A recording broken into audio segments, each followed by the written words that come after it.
table ronde donc, qui porte sur citoyenneté, participation, exclusion, médiation. Alors, bon, il y a toujours eu, à travers l'histoire, des individus, des groupes d'individus qui se sont exclus, qui ont rejeté le système social existant, parfois avec une grande violence.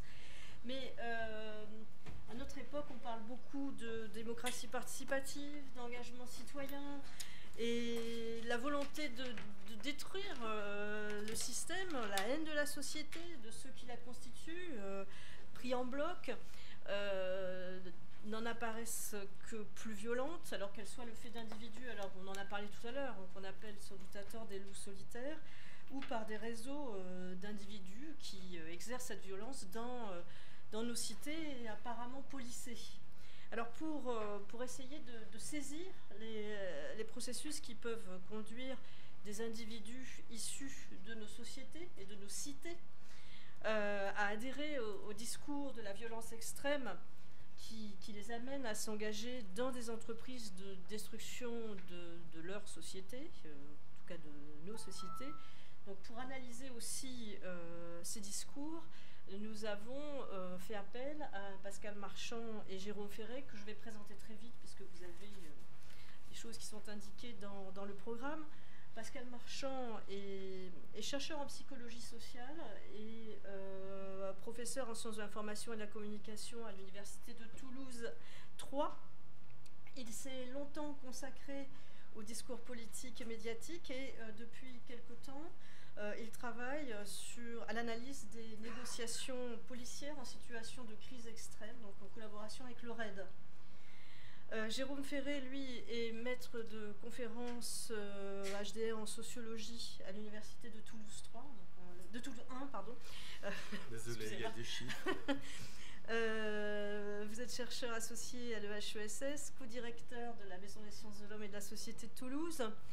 Votre domaine est la sociologie de la violence, du conflit, et vous étudiez actuellement les effets des médias numériques sur la dynamique de la violence, les processus de socialisation à la violence et les réponses policières à la violence politique totale. Vous avez d'ailleurs consacré il y a très peu de temps, en 2015, un livre à cette violence politique totale. Je vous laisse tout de suite la parole. Alors on va dire, puisqu'il faut vraiment être strict, 15 minutes chacun, une réaction à l'autre pendant 15 autres minutes pour qu'on ait une dizaine de minutes de discussion avec la salle. Merci beaucoup. Donc, je vous laisse tout de suite la parole, Monsieur Marchand. Merci beaucoup, merci à tous. Merci de cette invitation. Ce que vous avez sous les yeux, là, c'est une analyse statistique informatique de l'interaction, de la négociation entre Mohamed Merah et les deux négociateurs du RAID et de la DCRI. Donc, c'est une analyse un peu technologique, avec un logiciel que nous développons nous-mêmes dans mon laboratoire. Et donc, on y retrouve, mais j'y reviendrai, un certain nombre de choses.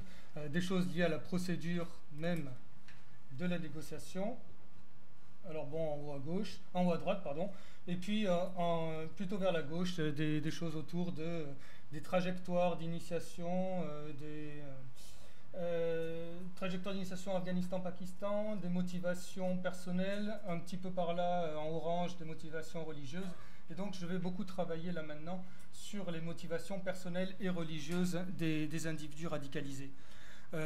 C'est donc une opération qui part du terrain, qui part d'une demande de terrain qui est d'essayer de modéliser et comprendre ce qui se passe lorsqu'on a à négocier avec un individu radicalisé, avec des aspects très particuliers à cette négociation-là, mais aussi des aspects éventuellement généralisables, puisqu'on a affaire à un discours prototypique de radicalisation. Donc ça part du terrain, j'aime bien dire qu'on est dans une approche bottom-up, c'est-à-dire qu'on va essayer ensuite de modéliser et d'expliquer un petit peu ce qui se passe chez ces individus-là. Et à propos d'explication, je me suis souvenu que justement dans une vie antérieure, j'avais été psychologue social, et en psychologie sociale, on a un vieux réflexe qui consiste à mobiliser 4 niveaux d'explication, 4 niveaux que je vais reprendre en 4 photos et sur lesquels que je vais essayer d'illustrer ensuite par des extraits de la négociation Merah. Donc il s'agit bien d'expliquer, et bien évidemment, toute référence à des phrases qu'on a entendues il n'y a pas longtemps est absolument assumée dans cette tentative d'explication. Alors la première photo concerne des individus. Et c'est l'un des premiers réflexes, on en a parlé tout à l'heure, un des premiers réflexes qu'on peut avoir lorsqu'on veut expliquer les phénomènes de radicalisation ou d'extrémisation, quel que soit le terme, c'est de faire référence aux individus, à leur structure. Alors sur les individus, on a un certain nombre de connaissances plus ou moins bien structurées, il faudra peut-être y revenir. On sait que 2/3 des radicalisés ont entre 15 et 25 ans, donc ils sont jeunes. Un quart sont mineurs, donc il y a une question de rupture générationnelle sans doute. En tout cas, on ne peut pas s'empêcher de penser à un moment donné qu'il y a un effet générationnel, c'est-à-dire qu'il faut comprendre aussi ce que c'est que la normalité générationnelle. De notre point de vue, de notre génération, on porte un regard sur cette jeunesse, notamment ses pratiques socio-numériques, et ça, Jérôme y reviendra peut-être, mais à Toulouse, on utilise pas mal d'outils pour essayer de comprendre les pratiques socio-numériques des jeunes. Et il y a des choses qui nous paraissent anormaux, des choses anormales plutôt, des choses qui nous paraissent presque radicales, mais qui rentrent dans une certaine définition de la normalité générationnelle. On ne peut pas s'empêcher de le considérer. 1/3 sont des femmes, et là aussi on verra que la question de la radicalisation chez les hommes et chez les femmes doit être posée. Ce sont souvent, en tout cas dans la littérature, on trouve ça, des sujets, alors même s'il faut distinguer, Michel Viverka le disait tout à l'heure, des sujets issus de classes inférieures ou moyennes, sans éducation religieuse a priori, 30 à 40% sont des convertis, mais ayant une interruption souvent précoce des études et puis un passé de petite délinquance au moins.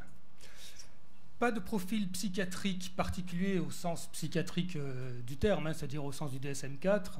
On n'a pas déterminé, en tout cas Marc Sagement ou un mémoire de DU de l'Université de Paris Descartes montre qu'il n'y a pas de véritable profil à l'origine, profil du djihadiste ou du radicalisé au sens plus purement psychiatrique. Par contre, il y a une chose qu'on rencontre de plus en plus souvent chez ces individus-là, c'est ce qu'on appelle un sentiment de privation relative. La privation relative, c'est la différence qui existe entre ce que j'ai et ce que je serais en droit d'avoir. Quand cette différence est grande, elle peut avoir plusieurs conséquences. Ça peut être des bonnes choses, ça peut être motivant pour faire des choses. Ça peut être aussi assez négatif. On a expliqué comme ça l'exposition à la télévision dans les années 50 qui provoquait une distance entre ce que j'avais et ce que je voyais à la télévision et éventuellement se traduisait par de la délinquance. Alors ça, c'est quelque chose qu'on va retrouver assez souvent dans les profils de radicalisés. Et là, c'est une autre représentation graphique de l'interaction Mohamed Merah Red des CRI. Et si je regarde celle-là, cette classe verte qui est la classe des justifications personnelles de ces actes, je ne vais pas tout lire, mais on voit cette idée de privation relative à un niveau collectif. C'est même pas ce que j'ai par rapport à ce que je serais en droit d'avoir, mais c'est ce que nous, mon groupe, à moi, a par rapport à ce qu'il serait en droit d'avoir. Et on voit donc, vous tuez nos civils, nous on tue vos civils, vous tuez nos enfants, on tue vos enfants, ils tuent mes frères, je tue des juifs. Donc la référence toujours et la phrase finale, si par exemple toi tu serais d'une religion X et tu sais que tes enfants, tes frères, tes sœurs se font tuer, massacrer à longueur de journée, même violés, torturés, est-ce que ça ne t'atteindrait pas? Est-ce que tu ne voudrais pas te réveiller afin de défendre l'honneur et la fierté de l'islam et de ta communauté? Donc on a ce sentiment très fort de privation relative, d'infériorité de ma condition par rapport à ce que ça devrait être. Deuxième photo et deuxième niveau d'explication, le niveau des interactions. C'est-à-dire qu'au-delà des individus, ces individus entrent en interaction les uns avec les autres et puis entrent en interaction avec d'autres individus aussi. Alors ces interactions, on en parle souvent en termes de quartiers. Est-ce que les quartiers sont des viviers de djihadistes? On a entendu tout à l'heure qu'il fallait faire extrêmement attention à ce genre d'interprétation. Ce n'est pas absolument généralisable. Mais ça traduit quelquefois des politiques publiques très concentrées sur la surveillance, l'intervention dans les quartiers. Et donc, notamment, question qu'on peut se poser aussi en lien avec des associations, question de la stigmatisation des quartiers, notamment par rapport au contrôle d'identité. Et là aussi, je rappellerai peut-être rapidement des expériences qui ont eu lieu en Espagne, où la mise en place de procédures un peu comme nos récépissés, finalement qui n'ont pas été mis en place, de contrôle d'identité, ont non seulement diminué le nombre de contrôles d'identité, mais ont augmenté leur efficacité, c'est-à-dire interpellation pour des raisons valables, et ont surtout faciliter les contrôles d'identité, leur acceptation dans la population et la fin du sentiment de discrimination. Deuxième chose au niveau des interactions, toute la question des réseaux sociaux numériques. On entend beaucoup parler de Facebook comme terreau du terrorisme, terreau de la propagande. Gilles Kepel parle de passage du pyramidal d'Al-Qaïda au réticulaire de Daesh. Jérôme Post, dans un bouquin qui s'appelle The Mind of the Terrorists, parle de Al-Qaïda 2.0. Donc il y a effectivement une grosse intervention des médias sociaux. Là aussi, il faut faire attention, peut-être ne pas revenir au modèle hypodermique, c'est-à-dire je suis ce que je vois, qui est des modèles qui ont été testés dans le cas de la psychologie des médias et dont on sait qu'ils sont extrêmement limités et que les conditions de réception des images sont beaucoup plus importantes que l'image elle-même. Donc il faut faire attention à ne pas attribuer peut-être aux réseaux sociaux et à la propagande sur le net plus que ce qu'elle peut avoir comme responsabilité. D'autant que sur Internet, on voit aussi d'autres types de radicalisation possibles. Nous, on a travaillé sur le forum de l'identité nationale où on avait analysé les 18 240 contributions à la question « Qu'est-ce que c'est qu'être français ?» et on avait trouvé des choses extrêmement radicales qui n'avaient absolument rien à voir, bien évidemment, avec le djihadisme ou l'islamisme. Plus récemment, la page Facebook du bijoutier de Nice, je ne sais pas si vous vous souvenez de ce fait divers, aussi avec des discours radicaux. Et là, je rejoindrai ce que disait professeur Chouraki sur le Front National et l'expression de l'idée extrémiste de droite sur les réseaux sociaux, ou le hashtag mariage pour tous sur Twitter. On a recueilli des millions de tweets et on a vu aussi des parties de discours extrêmement radicaux qui n'ont rien à envier aux discours les plus islamistes. Et d'ailleurs, sur cette question des réseaux sociaux, j'aimerais faire une toute petite expérience, si vous voulez, à main levée comme ça. Quels sont ceux d'entre nous qui ont déjà vu des images propagandistes djihadistes sur le web, Al-Qaïda, Boko Haram, Daesh, etc. Est-ce qu'il y en a beaucoup qui en ont vu? Ah, c'est pas énorme. Qui sommes allés voir. Ouais. Donc vous voyez, il y en a quelques-uns, il y en a moins que ce que je pensais. Donc on n'est sans doute pas représentatif, parce que quand je pose cette question dans mes amphis, les gens lèvent le doigt en disant oui, j'y suis allé. Par contre, quand on demande aux islamistes radicalisés, ils n'en parlent pas. Ils n'en parlent pas. Mohamed Merah ne parle pas de Facebook, il ne parle pas des réseaux sociaux. La seule chose dont il parle, Mohamed Merah, c'est de YouTube. Pour une raison très simple, c'est qu'il a filmé ses meurtres et que la vidéo fait 25 minutes et que YouTube ne prend que des vidéos de 15 minutes, donc il a fallu qu'il fasse du montage pour passer sa vidéo sur YouTube. C'est tout. Il ne parle pas de l'usage des réseaux sociaux pour convaincre. Par contre, il en parle d'une autre façon. La vidéo sur le net, vous voyez un petit peu l'idée, donc il a filmé avec la GoPro, on l'a dit tout à l'heure, et il dit, je ne trouve pas la phrase,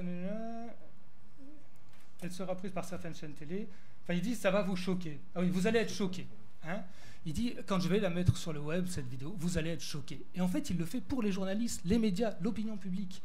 Les djihadistes utilisent les réseaux beaucoup plus pour impressionner l'opinion publique que pour convaincre des gens de les rejoindre. Donc il faut aussi peut-être faire la part des choses entre ce qui est de l'ordre de l'action de propagande générale et l'action de propagande ciblée des mouvements djihadistes. Troisième photo, question des identités. Donc on avait les individus, les interactions, maintenant les identités. Les identités, c'est-à-dire la référence à une appartenance, à un moment donné, des personnes. Donc là, on sait que, maintenant, on sait assez bien que la recherche identitaire est très forte dans le processus de radicalisation, qui a souvent une faille identitaire, comme dit Fethi Benslama. Et ce qui est assez étonnant, c'est qu'il y a une recherche d'appartenance et d'appartenance très forte, d'intégration très forte, c'est-à-dire d'un cadre autoritaire extrêmement puissant et quelquefois extrêmement contraignant, là où nous sommes dans des sociétés beaucoup plus libérales. On y revient tout à l'heure. Et là, donc, on a affaire à quelque chose de l'ordre, elle est un peu bavarde, ma diapo, là, de l'ordre de l'orthodoxie, c'est-à-dire qu'il faut aborder aussi ces individus en tant que membres d'un groupe et d'un groupe très fortement régulé. Il y a une très grosse régulation de groupe, très fort sentiment d'appartenance. Et dans les groupes orthodoxes, c'est Jean-Pierre de Conchy qui disait ça, l'appartenance est plus forte que la raison. C'est-à-dire que la fragilité de l'information, la fragilité de la relation est compensée par la vigueur de la régulation du sentiment d'appartenance et de la peur de l'exclusion. Et donc il y a toute cette idée-là qu'il faut prendre en compte quand on a affaire à de la médiation ou de la négociation, c'est l'aspect groupal, l'aspect attachement de l'individu à un collectif, plus ou moins fantasmatique, mais à un collectif qui le structure très fort. Et donc l'idée, c'est que bien évidemment, il faut aller dans un type de rapport qui va essayer d'abolir ou d'atténuer au maximum les stéréotypes. Plus on va être dans l'appartenance à un groupe, plus on va mobiliser les stéréotypes pour les autres groupes, et plus on risque de déboucher vers une société, vers une réaction violente. Donc ça, c'est des choses qu'on connaît depuis très longtemps, qu'on a étudiées. Je me souviens, Ross disait une société traversée par une ligne de fracture est toujours plus violente qu'une société traversée par de multiples lignes de fracture. C'est-à-dire plus on multiplie la conscience d'appartenance des gens, appartenance générique, appartenance politique, appartenance socio-catégorielle, professionnelle, etc., plus on multiplie, plus on diminue la violence sociale globale. Donc bien évidemment, plus on mobilise les gens autour d'une seule appartenance, plus on va accentuer les fractures et les stéréotypes. C'est évidemment ce qu'on avait montré dans le débat sur l'identité nationale. Il y a une thèse qui a été soutenue l'année dernière en Belgique, à l'Université libre de Bruxelles, d'Audrey Hein, qui montre tout ça, qui montre qu'il y a un lien entre la mono-identité et le recours à la violence. Et elle préconise de valoriser la double appartenance. Une petite chose aussi qu'elle dit en passage, en petite parenthèse, c'est que les garçons qui se radicalisent et les filles n'ont pas les mêmes profils. Les garçons se radicalisent par sentiment de discrimination vis-à-vis du pays d'accueil, alors que les filles se radicalisent après un sentiment de discrimination du pays d'origine. Donc il y a ce rapport très très différent entre les uns et les autres. Alors dans cette question d'identité, on a le nous et on a la revendication de nous terroristes, très fort, ce qui est difficile à comprendre peut-être de notre côté, mais le terrorisme est une obligation, donc référence au Coran, référence à un groupe et référence à la nécessité de réveiller cette communauté musulmane et de la mobiliser. Dernière photo qui concerne les croyances. Donc encore une fois, les individus, les interactions, les identités, maintenant les croyances, et bien évidemment, on a toujours tendance à renvoyer à la question de l'islam et de l'islamisme. Et là aussi, je reprenais ce que disaient Olivier Roy et Farhad Khosrow-Khavar, c'est-à-dire non pas une radicalisation de l'islam, mais une islamisation de la radicalité. Et ça a été un petit peu évoqué tout à l'heure, et je reprendrai un petit peu ça. C'est-à-dire que la croyance est un substrat à l'action, et alors éventuellement cause de l'action, peut-être qu'il y a des typologies à faire, mais très souvent est une conséquence, est une rationalisation de l'action.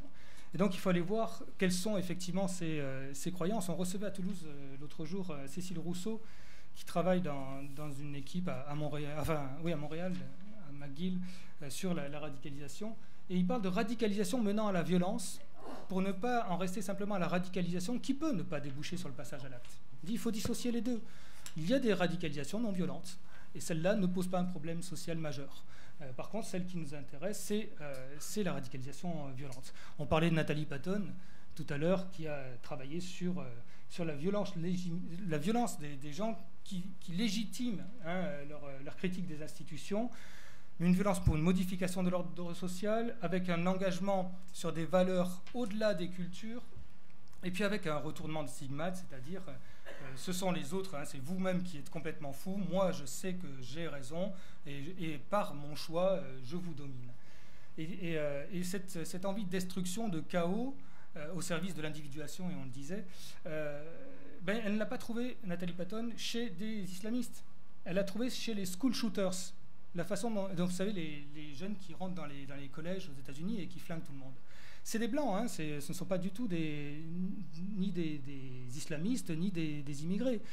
Et donc ces gens-là sont aussi dans un processus de radicalisation, et ils ont à peu près les mêmes discours que ce qu'on peut trouver nous. Alors bien sûr, il y a toute cette phrase-là, nous aimons la mort comme vous aimez la vie, qui nous laisse un petit peu dubitatif, et que Mohamed Merah dit très bien, quand il s'adresse aux négociateurs du RAID, il dit « Sache que je n'ai pas peur de la mort je l'aime, sinon je n'aurais pas fait tout ça ». Et puis il y a un discours sur la liberté. Je reviens sur ma photo, là, au diable la liberté, au diable la liberté d'expression. Ce sont des discours qui sont complètement sous-estimés par ces gens-là. La liberté n'est pas une valeur fondamentale chez eux. En tout cas, la liberté qu'on leur propose dans nos discours ne résonne pas pour eux de la même façon. Et donc pour eux, c'est nous qui sommes en prison de nos vies et de nos croyances, et c'est eux qui sont les vrais libres. Et ce n'est pas Diego libre dans sa tête, c'est la liberté de ceux qui vont lutter pour faire valoir leur cause. Donc voilà, oui, une petite chose avant de finir. J'avais entouré là, le petit mot de prière par rapport à la croyance religieuse, pour vous montrer que dans l'espace lexical, le mot prière apparaît bien évidemment aussi dans le vers fluo, là, autour des justifications religieuses, mais le mot prière chez Mohamed Merah apparaît beaucoup dans l'espace lexical du temps et de la gestion de la négociation. C'est-à-dire que la prière vient comme un espace de rythme, il vient rythmer la négociation plutôt qu'être un véritable argument religieux. Et on rencontre beaucoup de choses comme ça par rapport à la liberté, par exemple. Je me retourne vers Jean-Marc Monteil parce que je lui parlais de choses qu'il connaît bien. Mais l'argument de liberté nous sert beaucoup. C'est l'argument manipulatoire par excellence. Hein. C'est celui qui vous déclare libre, c'est celui qui attend votre soumission. Jean-Léon Beauvois, 1994. Dans nos sociétés, l'argument de liberté est extrêmement puissant. Quand on a en face de nous quelqu'un qui dit au diable la liberté, l'argument de liberté marche beaucoup moins bien.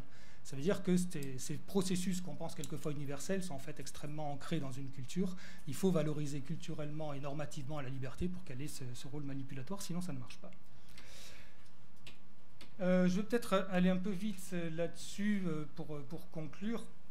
Il y a une sociologie sur ces idées de rapport à la liberté dans certains contextes, ce qu'on appelle les cultures à contexte faible, qui sont les nôtres, alors que dans les cultures à contexte fort, on va valoriser beaucoup plus l'appartenance et d'autres valeurs. Donc à penser dans tout le rapport qu'on peut avoir chez des gens qui, même s'ils sont issus de nos cultures, s'identifient à une autre et font référence beaucoup plus à une culture à contexte fort. Mais il y a aussi toute une opposition beaucoup plus générale, et j'aurai fini, à la pensée dominante. Et là, qui nous concerne, nous, en tant qu'universitaires, c'est-à-dire que la pensée dominante est à l'heure actuelle contestée, et pas uniquement par le djihadisme. On l'a dit, hein, on a le Front National, l'augmentation du Front National qui se présente comme une radicalisation vis-à-vis d'une certaine pensée dominante. On a fait une étude à Toulouse, à propos du CNES, parce qu'à Toulouse, pour avoir des sous, il faut travailler sur l'aérospatiale, l'espace, ou le cancer et la pharmacie, pas trop sur le radicalisme. Et donc, on avait fait un questionnaire pour demander aux gens comment vous représentez les sciences de l'univers, pour vous, c'est quoi? Et on s'attendait assez facilement à voir d'un côté les gens qui faisaient référence à la science, et d'autre côté des gens qui faisaient référence à des parasciences, astrologie, etc., l'opposition astronomie-astrologie. Alors, on l'a bien trouvé, mais on a trouvé aussi au milieu une masse énorme de personnes qui ne pensaient à rien, qui renvoyaient dos à dos l'astronomie et l'astrologie en disant tout ça, en fait, ce sont des doctrines équivalentes. Hein, on peut croire à l'un, on peut croire à l'autre, on est libre.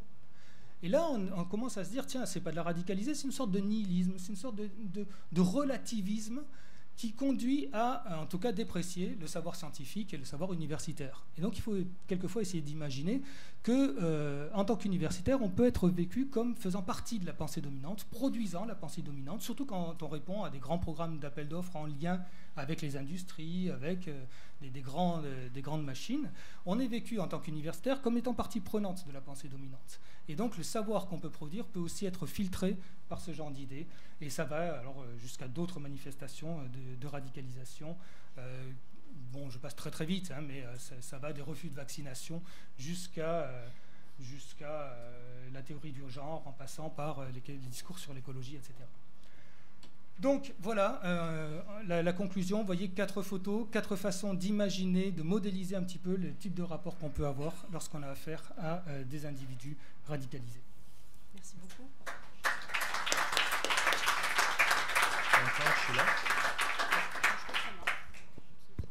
Bien, bonjour.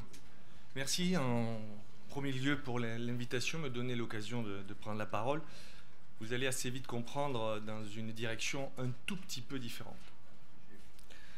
Donc, je travaille depuis une vingtaine d'années sur les processus de violence dans les quartiers difficiles, en France et en Espagne, et avec la volonté d'essayer de saisir les processus. Parce que c'est quand même une faiblesse qu'on a en sciences sociales, M. Chouraki le précisait tout à l'heure, c'est un petit peu notre talon d'Achille, on a du mal à saisir les processus, c'est-à-dire que la violence ne peut être comprise que par l'analyse de processus, de conflits qui ne trouvent pas des médiations possibles. Et dans cette dégénérescence du conflit en violence, les institutions jouent un rôle absolument essentiel. Donc j'ai été amené à... J'ai peu de temps, c'est un peu... Mais j'ai essayé de développer ça dans une HDR et puis dans un article publié dans Current Sociology à propos de jeunes radicaux basques. C'est-à-dire que je me suis aperçu, quand je vous passe les problèmes méthodologiques et éthiques. Quand vous interviewez des gens qui ont fait de la prison, qui vous soupçonnez qu'ils sont assez proches d'une organisation terroriste qui a tué des individus, Donc ça, c'est tout un appareillage, une formation intellectuelle dont il faudrait parler d'ailleurs, parce qu'on ne se lance pas sur ces terrains comme sur n'importe quel autre terrain. Et je pense que c'est une des faiblesses aussi il faut aussi former et se poser beaucoup de questions avant d'aborder ces terrains. Et ce que j'ai eu comme première réaction, c'est quand même, les jeunes me disaient, mais tu nous prends pour qui? C'est quoi tes caricatures? Je me souviens de cette réflexion d'un jeune radical assez diplômé qui me disait, tu crois que tu peux nous étudier comme les gens dans un labo mettent des choses dans un tube à essai, dans un bocal, et que tu peux déterminer nos trajectoires? Est-ce que tu n'as pas plus de sophistication à m'amener? Donc ça m'a renvoyé à des problèmes méthodologiques de taille, pour essayer de saisir les processus et les configurations. Parce que je pense que dans cette affaire de... Alors les mots, c'est un peu la guerre psychologique actuellement, on court après les définitions, je pense qu'on va s'essouffler très rapidement. On va dire qu'il y a des gens qui nous veulent du mal, qui veulent nous couper la tête, et que déjà c'est un sérieux problème. Et qu'il faut essayer de comprendre déjà pourquoi ces gens nous veulent autant de mal. Bon. Et donc, je pense qu'il y a on va avoir peut-être des matrices universelles, mais on va surtout avoir des configurations locales. Enfin, moi, j'essaie de travailler sur des configurations locales. Actuellement, à Toulouse, avec la question des quartiers dont est issu Mohamed Merah, sans prétendre à la généralisation, ce que j'ai fait au Pays Basque, c'est exactement la même chose, comprendre la configuration de production de cette violence in situ. Ça, c'est déjà très... Avant de porter quelques définitions que ce soit, et de bien définir la nature même de cette violence. C'est-à-dire, qu'est-ce qu'elle fait concrètement, quelles sont ses cibles, quelle est son intensité, et c'est là où je vais être, je pense, politiquement incorrect, quelle est la part de responsabilité, les effets des politiques publiques sur la production de cette violence.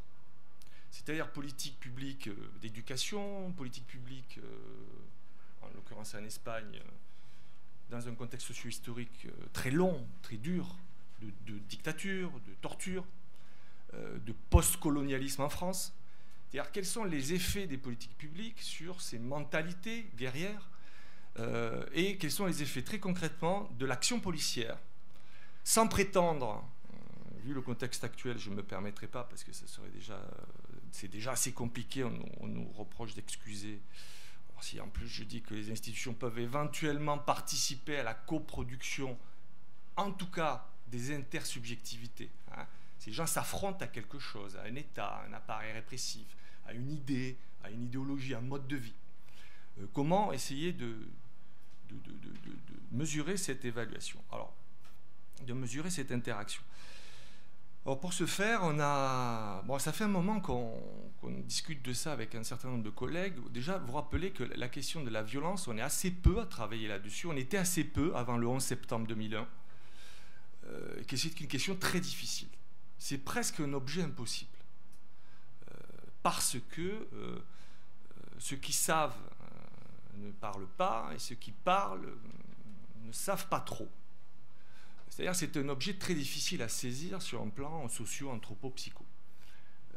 Parce que, sur un plan éthique, le rapport à l'objet, et alors l'objet terroriste, est extrêmement compliqué. Ça demande à vraiment justifier pourquoi on travaille sur ces sujets-là, non pas par fascination, mais parce que moi je considère que c'est une production pathologique d'un ordre social qui dégénère. Donc ça nous renvoie, comme Durkheim nous le dit à la fin du suicide, ça nous concerne tous. Il faut toujours lire la troisième partie du suicide de Durkheim. Le suicide, c'est la production d'une intégration sociale, mais à la fin, qu'est-ce que je fais? Et qu'est-ce que ça nous renvoie collectivement en termes de conscience collective, d'imaginaire qui impose contre notre imaginaire? Donc on se dit, bon, c'est un objet difficile sur un plan éthique, et puis alors, sur un plan méthodologique, n'en parlons pas, parce que je n'aimerais pas, je peux peut-être m'autoriser ça depuis 20 ans à travailler, qu'on laisse croire aux politiques ou aux décideurs que nous serions en mesure de détecter ou de vendre une hypothétique bascule, c'est-à-dire cette herméneutique de la bascule, qui ne mène à rien, parce que tout ça, ce sont des processus, et quand bien même arriverions-nous sur des réseaux sociaux à identifier quelqu'un qui serait... Qu'est-ce qu'on fait? Donc, faire attention à ce qu'on annonce en termes de modélisation et de puissance des sciences sociales. Alors, là, on vient d'être financé par le CNRS, Michel Viviorca en parlait, justement sur un projet dont je vais juste vous donner quelques prémices et quelques hypothèses pour engager la discussion collective. Nous, on part de deux prémices. Le premier est un peu provocateur. On se dit, si on veut comprendre la violence extrême, le terrorisme, on appelle ça radicalisation, on a une première piste, c'est de comprendre les comportements, d'essayer de comprendre les... Alors d'un côté, on a les subjectivités, de l'autre, on a les habitus, bon, les trajectoires. Bon. Si on prend cet angle d'attaque, ça pose des problèmes immenses. Je pense que c'est presque, pour être un peu provocateur, presque impossible. Oui, il y a des trajectoires, oui, il y a des...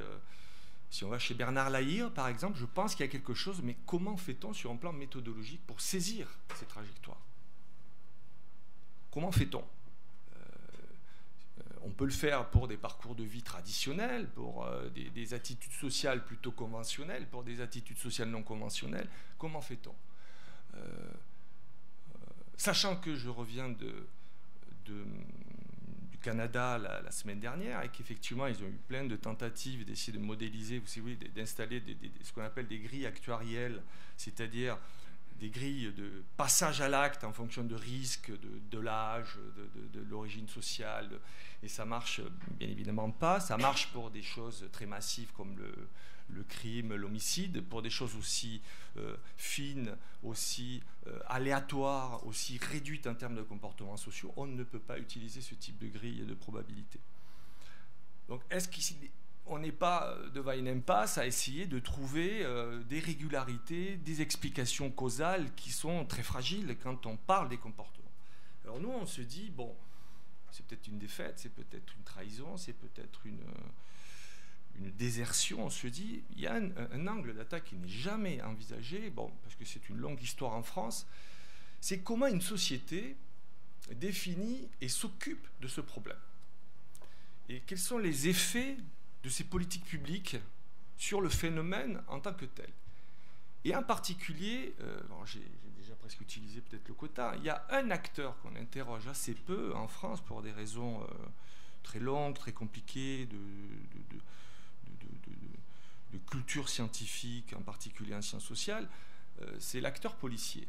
C'est-à-dire que pour le moment, j'ai assez peu entendu parler, quelque chose moi qui me taraude. C'est-à-dire, si on prend Weber, si on prend Elias, si on prend Foucault, si on prend Bourdieu dans le symbolique, est-on en mesure, collectivement, par un État qui nous représente et par une police et un appareil répressif qui est censé nous protéger, est-on en mesure de réguler ces comportements qui sont des comportements qui mettent en cause et qui ont des effets sidérants sur la société? Et là, on s'aperçoit qu'il y a très très peu en France de tradition d'évaluation de l'action publique dans ce secteur, une action publique qui, en l'analysant, nous permet de comprendre le phénomène. Parce que, si vous prenez l'appareil policier, avec lequel on essaie de travailler avec Pascal dans des conditions méthodologiques très difficiles, dans des lieux un peu discrets, un peu secrets, cet appareil, c'est celui qui gère cette affaire-là. Il a ses catégories, il a ses définitions, qui renvoient à la population, qui renvoient aux politiques. Donc il est au cœur du problème, et on se dit que peut-être en travaillant avec ces gens-là, on va peut-être, sur les cultures professionnelles, sur les façons d'envisager le phénomène en tant que tel, peut-être qu'on peut être en mesure d'en savoir un tout petit peu plus, sachant qu'on est censé garder bien évidemment chacun sa spécificité. Alors pour aller très vite, ce prémisse 2... pour analyser le phénomène par ce qu'il produit en termes phénoménologiques, c'est-à-dire par la réaction qu'il produit et pas auprès de ceux qui nous protègent. Et puis alors un truc qui est très important dans la société, dans son ensemble. Parce que ce que nous disent les chercheurs américains et canadiens, Cécile nous l'a dit l'autre jour, première question, est-ce que vous êtes en mesure d'évaluer les répercussions, les effets d'une politique répressive en France sur le phénomène lui-même, c'est-à-dire que eux, dès le post-11 septembre, des programmes quantitatifs et qualitatifs se sont engagés auprès des communautés au Canada et aux États-Unis pour mesurer les effets. Et là, on a montré des choses en sciences sociales. On a montré que des politiques pouvaient participer à des formes de création d'altérité, de souffrance communautaire. Des gens qui n'étaient pas forcément dans une logique d'appartenance le deviennent par solidarité collective. Est-on en mesure, quantitativement, par nos publics qui nous parlent en amphithéâtre, est-on en mesure de capter l'impact de ces politiques publiques, et je ne vous parle pas de l'éducation, je parle uniquement des politiques de répression, de l'état d'urgence, est en mesure de se poser cette question collective, de l'impact sur le phénomène, sur la racialisation, sur la création d'altérité, sur la logique de complot, qui ressort énormément chez les publics étudiants que j'ai, c'est-à-dire qu'est-ce que c'est cette histoire? Qu'est-ce que c'est cette histoire? De définition, de catégories, c'est comme ça que vous nous percevez, c'est comme ça que les jeunes, alors les jeunes c'est forcément des gens qui sont endoctrinés sur Internet, il n'y a pas forcément d'autres, peut-être des contre-discours sur Internet qu'on est capable nous de produire, vous pensez qu'on est aussi naïf face à... Bon, là on a un univers qui est très important d'analyser. Si on reste juste sur le répressif, on peut passer sur... Le répressif aujourd'hui, il vampirise à peu près toutes les politiques publiques, d'ailleurs dans le monde anglo-américain, dans les colonial studies, dans tous ces courants d'analyse très critiques, il parle de sécuritarisation des politiques publiques, c'est-à-dire que toutes les politiques publiques sont vues sous l'angle de la sécurité, de l'urgence, de la menace. L'école, les migrations, les réfugiés, l'université, les appels d'offres, les H2020, panique morale, il faut trouver... Bon, le politique. Donc, est-on en mesure d'évaluer ça d'une manière un petit peu différente? Alors, le répressif. Alors, la question que nous, on se pose, et là, les sciences sociales, elles ont un rôle à jouer, parce qu'il y a une vraie tradition d'analyse des politiques publiques, ce que nous, on appelle, qui est assez peu développée en France, parce que c'est assez sale, c'est assez indigne de travailler sur des objets un peu clandestins, c'est-à-dire... est en mesure d'évaluer, par exemple, quelque chose moi qui m'a beaucoup servi en termes de variables explicatives sur les violences urbaines. Il est évident que la disparition de la police de proximité comme police de pacification, de renseignement local et d'interrégulation de ce qu'on n'ose pas appeler une police communautaire en France, mais qui est le cas quand on revoit la sécurité privée. Il y a des communautés en France qui se régulent. La disparition et la centralisation d'un appareil d'État de renseignement n'a pas été évaluée. On ne sait pas aujourd'hui si on est en mesure de contrer ces types de radicalisation. On ne le sait pas. Pourquoi? Parce qu'on n'a pas accès au terrain, parce qu'on a une faible tradition d'analyse d'évaluation des politiques publiques. Or, cette évaluation nous permettrait d'en apprendre beaucoup sur ces publics. Concrètement, ce qu'ils font, pourquoi ils sont là, à qui ils ont échappé. Et si on est en mesure de réguler ces comportements. Autre thème qui est très très présent chez les étudiants et dans des communautés scientifiques et assez peu en France, c'est police et surveillance. C'est-à-dire que quand vous voyez Daesh, je veux dire, ils s'attaquent. Ils ont des savoir-faire en criminalité informatique. Donc c'est des gens qui ont une logique politique, une logique d'influence sur Internet. Donc, est-ce que nous, on est en mesure, on nous annonce les big data, alors quelle est l'interaction entre la police, la surveillance, les big data? À quoi servent concrètement ces fichiers? À quoi servent ces grandes banques de données? Est-on en mesure de contrer ça sur Internet? Sachant que sur Internet, là aussi, on ne s'est pas posé la question, mais comment résoudre cette équation qui me paraît extrêmement large et très floue? Les réseaux sociaux qui créent des sociabilités, ça fait longtemps qu'on a compris que ce n'est pas vrai. Ce n'est pas sur Internet que se socialisent les individus. Comme dit un chercheur que j'ai rencontré au Canada, Benjamin Ducol, qui a fait une thèse sur le djihadisme en Belgique, en France, au Canada, qui a lui essayé d'interviewer et d'observer par une ethnographie en ligne ces types de processus, les réseaux sociaux arrivent comme une forme d'alignement. On va chercher des publics qui vont confirmer ce qu'on pense déjà. Mais il y a des socialisations extrêmement traditionnelles, et notamment des socialisations dans des quartiers défavorisés. Alors je veux bien qu'il n'y ait pas de régularité, enfin, c'est quand même des gens qui viennent de quartiers défavorisés. Et puis dernier point, donc c'est l'impact de ces politiques répressives sur le phénomène lui-même, et notamment sur l'aspect éducation, c'est-à-dire est-ce qu'on est en mesure d'utiliser un paradigme, un prisme qui ne soit pas que sécuritaire.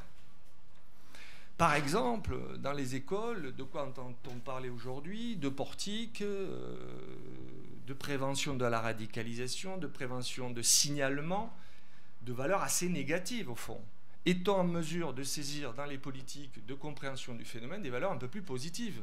C'est-à-dire de comprendre plus globalement une forme de culture qui n'est d'ailleurs pas uniquement une culture de jeunes qui se radicalisent, mais d'une culture juvénile beaucoup plus globale, c'est-à-dire de rapport à l'image, du rapport à soi-même, du rapport au savoir autorisé, du rapport aux médias sociaux, du rapport à l'autorité, du rapport à l'État et à la politique en général. Est-on en mesure de penser ça en dehors du prisme radical, de penser ça dans une transformation anthropologique majeure, qui est celle de la transformation des sociabilités juvéniles? Vous voyez, c'est un vaste programme. Le problème, c'est de trouver les financements et c'est de trouver les ouvertures de portes, comme vous disiez très justement, parce qu'il faut quand même remarquer que depuis 2001-2002, du côté de ces institutions, en France, c'est absolument impossible, alors que si vous traversez l'océan Atlantique, c'est de l'ordre normal des choses de se poser ces questions de l'impact, coût, efficacité d'un certain nombre de mesures et surtout d'essayer de mesurer les effets pervers potentiels sur le phénomène lui-même. C'est en tout cas le réflexe en sciences sociales qu'ont eu nos amis américains et canadiens et que j'aimerais bien qu'on ait peut-être en France, sans bien évidemment juger et casser la symbolique républicaine, mais s'interroger sur notre capacité collective à réguler ce phénomène sans tomber dans une culture de la peur qui, on le sait, est la victoire symbolique de ceux qui nous attaquent. Merci.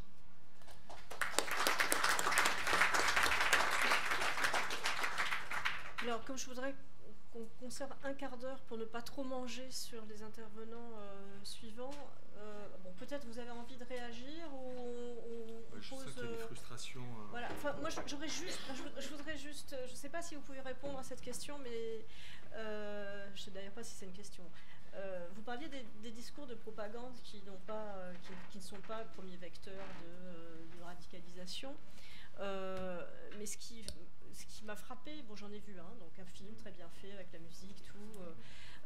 Ça n'a peut-être pas d'impact, en tout cas pas un impact déterminant sur les jeunes qui se radicalisent. Mais ce qui est très frappant, c'est que ce qui est annoncé dans ce discours de propagande, c'est les réactions publiques qu'ils attendent. Donc ça m'avait beaucoup frappé parce qu'ils disaient mais frappez n'importe qui, ils vont avoir peur, ils vont vous chasser et nous allons arriver à faire venir chez nous tous ces gens. Alors je ne sais plus comment c'était présenté, tous nos frères. Qu'est-ce que vous avez à dire de ça, d'une part dans l'analyse du discours et d'une part dans cette question effectivement de réaction des pouvoirs publics qui semble tomber dans le piège. C'est une impression personnelle, mais... Il faudrait demander à des vrais spécialistes de l'ethnographie en ligne et des gens qui analysent les réseaux propagandistes. Ce qui est sûr, c'est que les vidéos qui sont mises en ligne ne sont pas à destination des jeunes radicalisés, c'est à destination d'un public beaucoup plus large, et notamment de médias, de leaders d'opinion en Occident, à des fins de communication de ce qui est fait. Ce qu'on n'a pas, mais après il faudrait avoir une analyse, c'est des gens qui nous disent qu'ils se sont radicalisés uniquement par là. C'est-à-dire, j'ai découvert, c'est le chemin de Damas. Le chemin de Damas, on ne l'a pas encore trouvé. La personne qui s'est dit, un jour, je suis allé sur Internet, j'ai trouvé et alors j'ai décidé que je partais en Syrie. Ça, pour l'instant, on ne l'a pas tel quel. Mais encore une fois, il faudrait demander à des spécialistes s'ils l'ont. Par contre, que ça soit un élément, à un moment donné, dans le parcours de quelqu'un, Ça peut être un soutien à un moment donné, dans un parcours, on a ce soutien-là, et c'est un soutien qui est d'ailleurs souvent relayé par des réseaux. Hein. Ce n'est pas un soutien tout seul. Je ne cherche pas mon propre soutien, mais on me dit « Ah tiens, tu as vu ?» et on se montre la vidéo. Et donc, c'est une socialisation classique qui utilise le média. Et ce qu'on a aussi, alors par contre, c'est la surexploitation de cette communication-là par nos propres médias de communication. Et là donc, la diffusion de ces images passe beaucoup plus par nos réseaux traditionnels de médias que par les réseaux djihadistes. Et ils sont faits pour eux, et ils sont très bien faits. C'est du grand professionnalisme de communication, parce qu'ils savent à qui ils s'adressent. On n'a pas besoin de faire des trésors de communication pour s'adresser à un djihadiste qui a envie de se radicaliser. Hein. Si c'est aussi bien fait, c'est parce que la cible est très très claire. La cible, c'est nous. Et sur les réactions Moi, deux petites précisions pour évoquer la thèse de Benjamin Ducol que j'ai évoquée tout à l'heure sur cette affaire-là de réseaux sociaux. Lui, il était assez étonné de ma question. Il disait, bon, effectivement, ça intervient, mais dans un processus plutôt à la fin pour s'aligner sur des publics qui vont confirmer ce qu'on pense.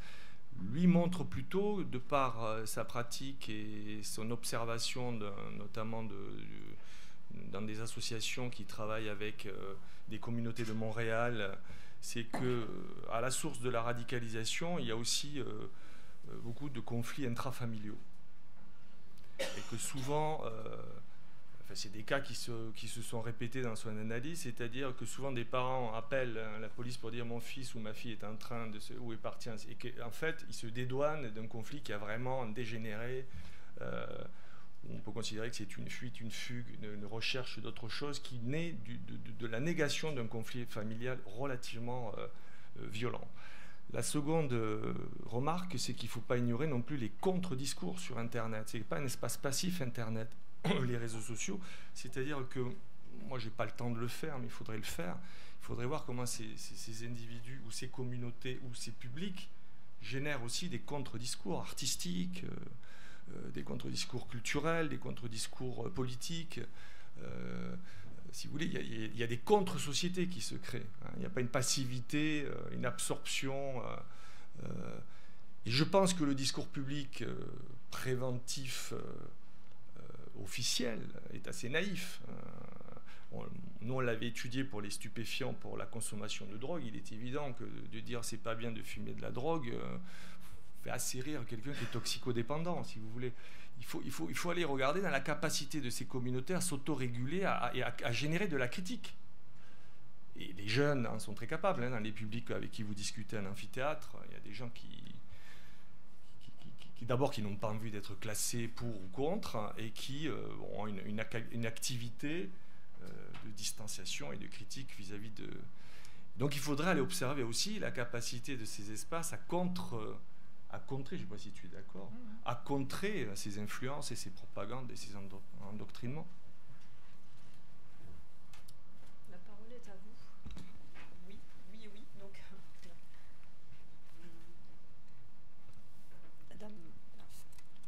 Merci. Je suis Andrea Ernst, Université Paris-Ouest. Je coordine un programme, la candidature d'un programme sur la radicalisation pour Horizon 2020. Alors, Pascal apprécie particulièrement vos deux interventions, notamment la mienne en tant que psychologue social. C'est une discipline qui est largement absente, alors même que c'est la spécialiste du passage, du lien entre la pensée et le comportement. Cette année, nous sommes manifestement là plus que l'année dernière, à la première édition. La question concerne à nouveau les réseaux sociaux sur lesquels vous travaillez tous les deux. Est-ce que vous avez trouvé dans vos résultats, lors des analyses des différents réseaux, hein, parce que c'est vrai qu'il y a des réseaux comme YouTube qui sont pour les autres, et il y a des réseaux comme Twitter qui sont très internes aux générationnels, qui sont internes aux jeunes dont on dit qu'ils sont à risque de radicalisation, dont les discours sont différents, les mots qu'on trouve sont différents. On sait bien que sur Twitter, on a des mots qui reviennent dans ces communautés-là et qu'on n'a pas sur YouTube ou sur Facebook, qui sont très calmes comme réseaux sociaux. Donc, est-ce que vous avez trouvé des références à ce qu'on appelle dans la littérature anglo-saxonne le jihadi cool? c'est-à-dire le trend que les jeunes aiment bien matérialiser, même dans le look, même dans les mots. Est-ce que vous avez pu le trouver sur les réseaux français? Est-ce que c'est une question qui vous a intéressé? C'est cette espèce de contre-culture jeune à laquelle nous, en tant qu'académiques de 40 ans environ et plus, on a un accès réduit finalement. Alors encore une fois, nous deux, on n'est pas les spécialistes de l'équipe sur la question des réseaux socio-numériques. Donc là, on est en train de monter un projet sous l'égide de la MSH de Toulouse, mais c'est peut-être à eux qu'il faudrait demander. Par contre, de ce que je sais, pour en avoir discuté avec eux, une chose est claire, les plus dangereux ne sont pas sur Twitter. Parce que Twitter est facilement traçable. Et donc, ce qui circule sur ces réseaux, c'est du discours radicalisé. C'est intéressant, parce qu'en termes de référence, en termes de code de langage, de code linguistique, choses comme ça, ça dit pas mal de choses. Par contre, ça n'est pas prédictif du passage à l'acte, en tout cas à titre individuel. Donc on est obligé de passer vers d'autres choses. C'est-à-dire qu'encore une fois, les djihadistes les plus radicaux qu'on peut rencontrer n'utilisent pas les réseaux sociaux. Ils ont une socialisation de proximité assez classique. Ils partent dans les zones tribales. Ils n'ont pas de rapport en dehors de la propagande après. Donc, mais encore une fois, ça il faudrait regarder avec notre équipe qui travaille plutôt là-dessus. Je sais pas si tu as... Non, pas vraiment, non. J'ai pas vraiment peut-être des intuitions avec des discussions avec un certain nombre d'étudiants, mais je peux guère aller plus loin.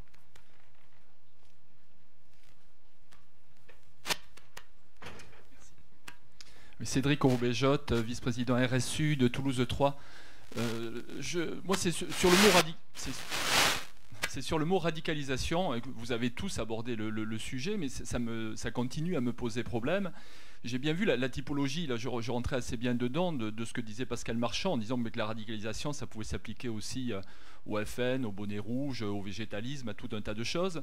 Et en même temps, si ça ne s'appliquait qu'à elle, on serait peut-être dans un colloque sur le phénomène sectaire, mais je ne suis pas sûr que ça attirerait autant de monde.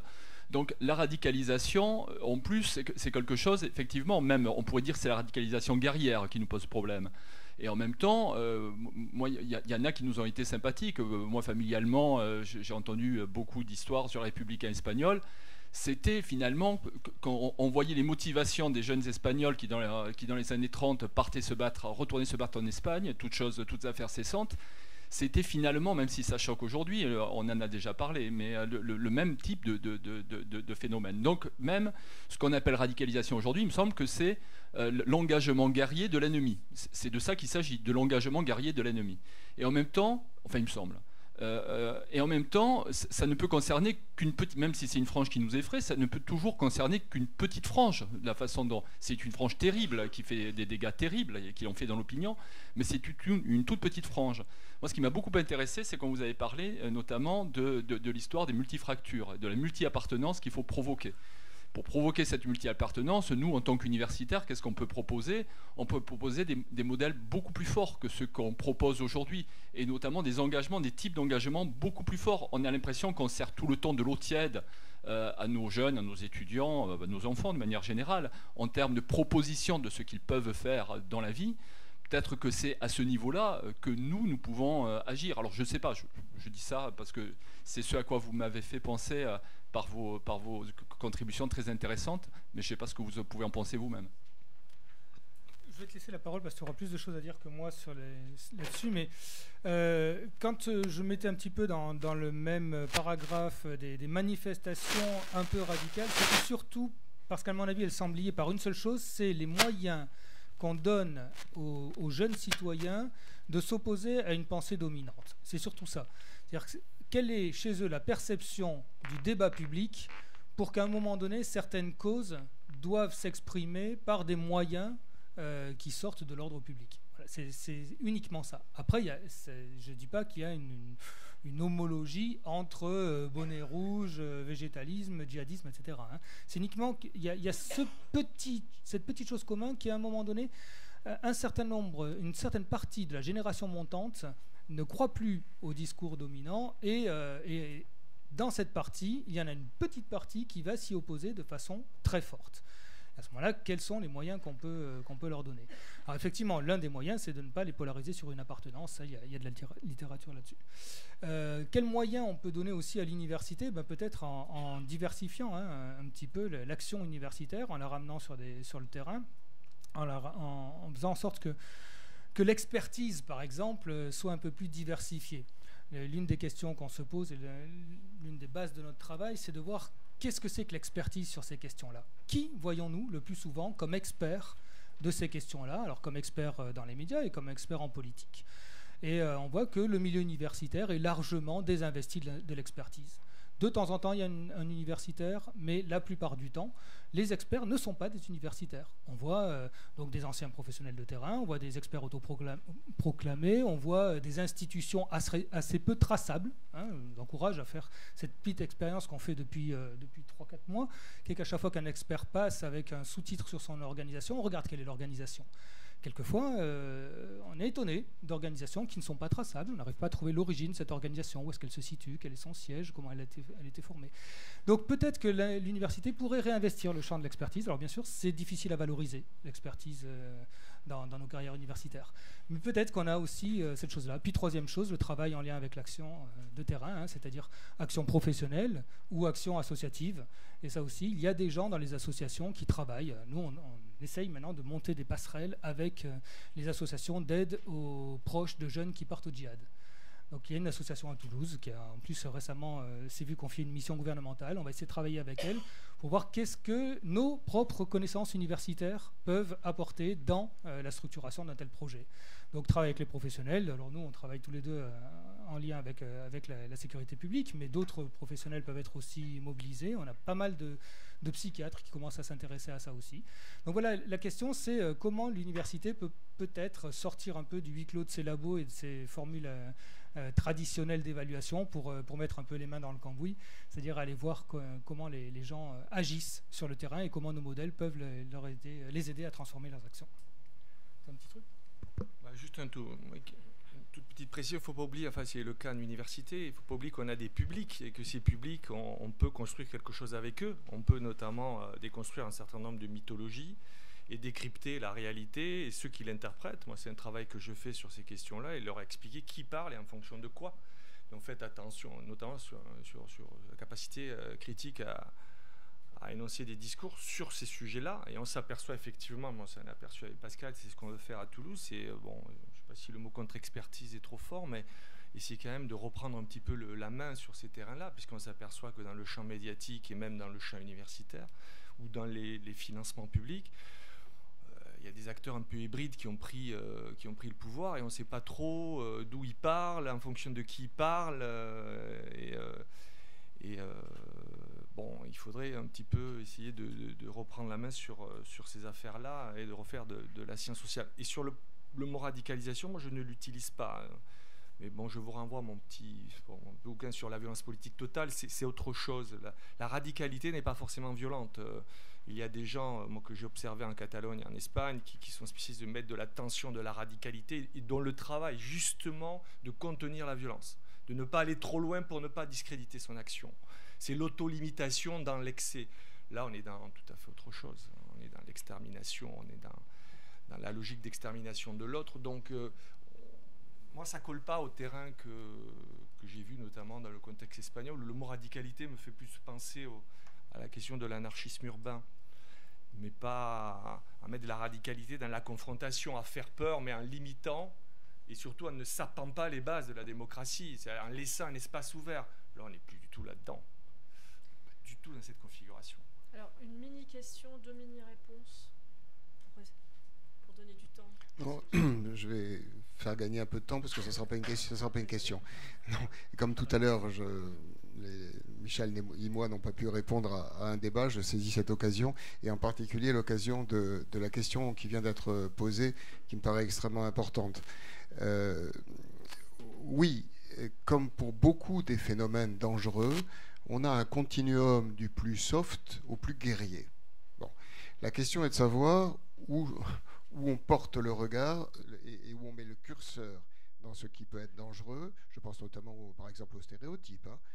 Fonctionner par stéréotypes. Alors, il y a des psychosociologues qui sont beaucoup plus capables que moi d'en parler, mais on sait bien que ça repose sur des phénomènes normaux de catégorisation qui peuvent se dégrader en stéréotypes, en préjugés positifs ou négatifs, et ainsi de suite. À quel moment ça devient difficile? Alors, pour revenir à la question que vous évoquiez, est-ce qu'il faut remplacer, en fait, le mot radicalisation par engagement guerrier, etc. Bon, l'engagement guerrier, c'est la fin de ce processus, dans le continuum. Nous, mais c'est notre approche, nous mettons le curseur ailleurs. Dans les processus, dans le continuum en question, à partir du moment où il y a racisme, antisémitisme ou xénophobie, on a un potentiel explosif, violent,